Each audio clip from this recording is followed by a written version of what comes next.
नमस्कार रसिक बांधवांनो, मी उषा श्रीवंत गोडेस्वार, जिल्हा भंडारा, मनस्पर्शी साहित्य परिवार हीलिंग हार्ट्स विथ मानसी आयोजित मानसिक आरोग्य जागरूकता निमित्त काव्य सादरीकरण स्पर्धेसाठी माझी कविता आपणासमोर सादर करत आहे।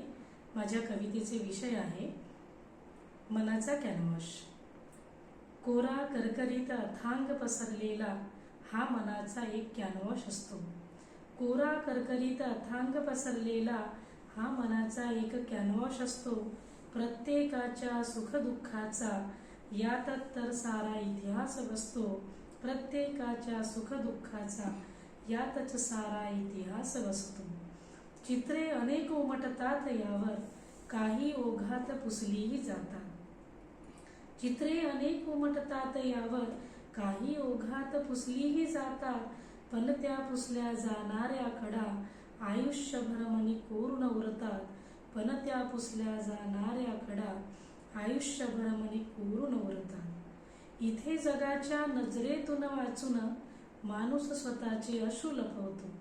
इथे जगाच्या नजरेतून वाचून माणूस स्वतःचे अश्रू लपवतो। कॅनव्हासच्या एका कोपऱ्यात तो स्वतःचे खरे अस्तित्व जपतो। कॅनव्हासच्या एका कोपऱ्यात तो स्वतःचे खरे अस्तित्व जपतो। कधी प्रेमाचे गुलाबी फुले, तर कधी विरहाचा करडा सडा।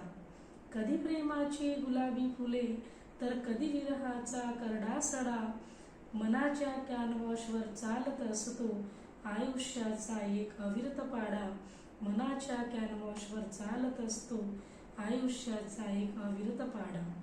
आयुष्याचे रंग ओसरता कॅनव्हास मात्र तसाच उरतो। आयुष्याचे रंग ओसरता कॅनव्हास मात्र तसाच उरतो। शेवटच्या प्रयत्नात माणूस मात्र शांततेचा मार्ग शोधतो। शेवटच्या प्रयत्नात माणूस मात्र शांततेचा मार्ग शोधतो। धन्यवाद। आपल्याला माझी कविता आवडल्यास व्हिडिओला लाईक कमेंट्स करा आणि मनस्पर्शी च्या आणि हीलिंग हार्ट्स या दोन्ही यूट्यूब चॅनलला सबस्क्राईब करा। धन्यवाद।